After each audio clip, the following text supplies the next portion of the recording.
Transmission.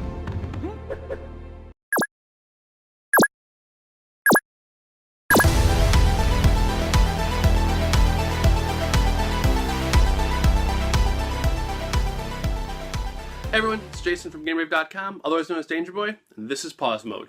This week, to celebrate Mortal Kombat 10 coming out in 2 weeks of this video's posting, we're going to talk about Mortal Kombat 2 on the Saturn, and try not to weep profusely. Now, for those too young to remember, Mortal Kombat 2 came out at quite possibly the pinnacle of one-on-one fighting games game time. Like, you had the arcade still, you had games coming to the home consoles on the Super Nintendo and Genesis and Sega CD, including Mortal Kombat 1. When Mortal Kombat 2 came to the Saturn and was translated by Probe, something went wrong. The most obvious problem that most people recognize was the fact that the music was weird. It wasn't quite Dan Forden stuff from the arcade, and it wasn't quite original. It was like they just took the tracks and said, hey, we'll press a few levers and see what happens.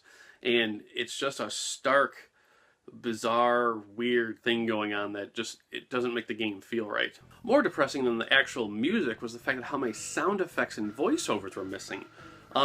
It's almost like half the game is on the disc and they just left the other half on the cutting room floor.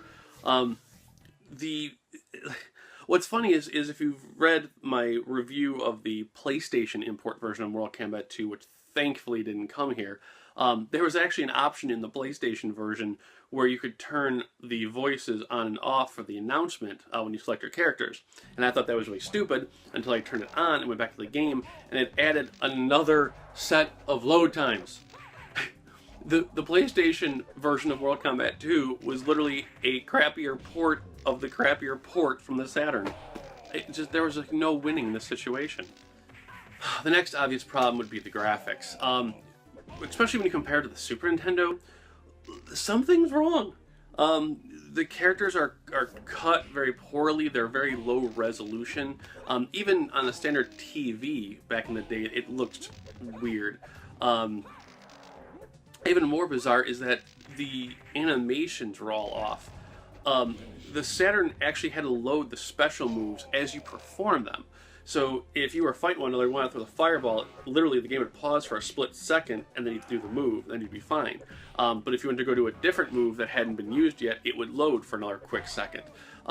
This loading time and the horrible delay it took was actually super prevalent in the fatalities. The actual animation of fatality would actually load like every 2 frames because it was not in RAM already. Just so bad. This is off to a really depressing start, isn't it? So, with all this depressing talk going on, was there anything positive about the Saturn version of Mortal Kombat 2? It controlled well. I mean, just because you had infinite combos and Sub-Zero was practically untouchable and what have you, and if you're playing the single-player campaign, Katana just can't be beaten unless you cheat. It did control well, and it has that going for it. So why are we ragging on MK2 for the Saturn? Well, it's because it's to show how far Ed Boon and his team have come. During the Mortal Kombat's high tide of gaming, when you had MK2 and all that fun stuff, they tried expanding the universe, and they went into some dark areas of gaming, like all the PlayStation 1 side games like Special Forces and Sub-Zero Mythologies, and they sort of had a comeback with the 3D versions, like with Deadly Alliance, and Deception was actually a really, really great Mortal Kombat game, but it still wasn't like the game you had to have. Deception's best feature was actually the role-playing mode. Like, I didn't care about the actual fighting game.